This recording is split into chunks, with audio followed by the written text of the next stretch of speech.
You go in. What's the first day in look like? My first day in For prison roughneck. or in jail, period? Prison Prison? or jail? The way you just said it, you said it like the first day in jail was more vicious. I think maybe my first day in jail, being black and Mexican, I didn't know who to run with at first. That was the crazy decision I had to make.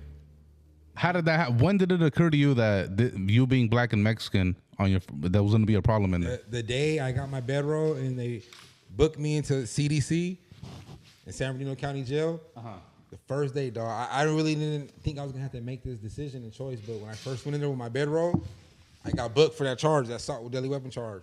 Yo, I go into county jail, dog, and it's early. in the Dino. In the Dino, San Bernardino, CDC GP.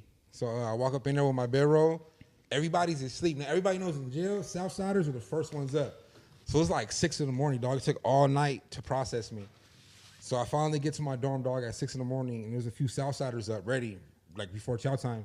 All the blacks are asleep, all the white boys are asleep, all the Pisces are asleep. And walk up in there, dog, and I see the Southsiders wide awake.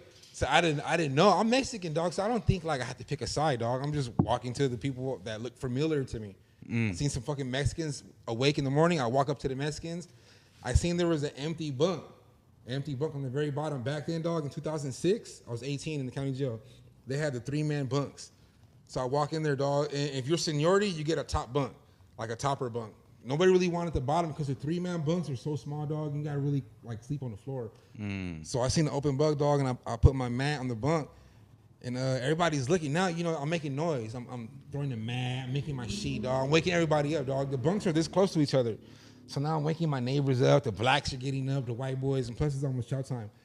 So about 5 minutes later, dog, I'm almost done making my bedroll, and I look, dog, and everybody's looking at me. I see the blacks looking at me. I see the Mexicans looking at me. Now all the essays are up, and they're confused, but I see in their eyes nobody's really saying anything. Because at that time, dog, I look both black and I look both Mexican. Like you really didn't, you would have had to really know me to know what I was. You know what I'm saying? So it's for sure hard to distinguish. Yeah. And I talk Mexican.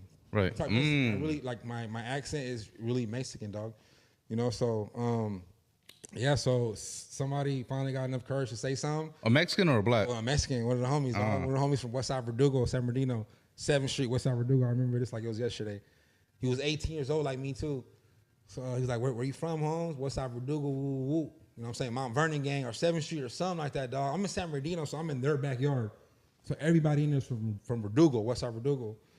And they're like, what are you? What are you, home? What are you? Like, not pressing me, but like, what are you? We're really confused. I'm like, I'm black and Mexican. They're like, do you gang bang? I'm like, I don't gang bang. They're like, where are you from? I'm like, I'm from right here, the IE. You know what I'm saying? At the time, I was living in Redlands. They're like, and I seen somebody I really knew in the back, but the homies and the blacks, now the blacks came up to me. The blacks like, what's your dad? Is your dad a nigga? I'm like, yep.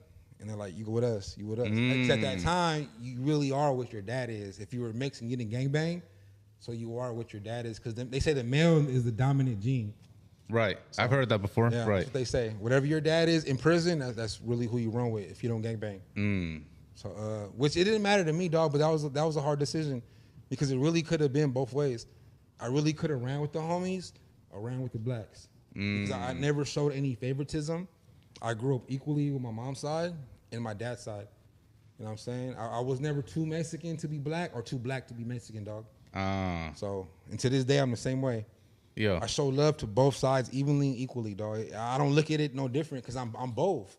I'm just as much as you guys are, just as much as these black guys are, dog. For sure. You know what I'm saying? You being black and Mexican, though, I'm sure people going to ask you all the time on the interview, but has there been any problems you being both races? Hell yeah, all the time. All the time. You know, growing up as a kid in the system. But in this specific situation, in jail or in prison, like, has it got to a point where you had to go to war with Mexicans? I did. Even though you are half Mexican. I did, because at the end of the day, it's still politics. There's still riots. This shit doesn't stop because I'm there. You know what I'm saying? So I had to go through the trials and shit like that, especially my first term in Chino State Penitentiary. Yeah, for sure, riots with the blacks and Mexicans.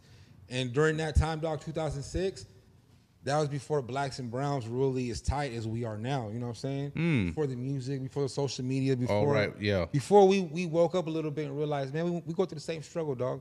Back then in '06, it was still very much divided.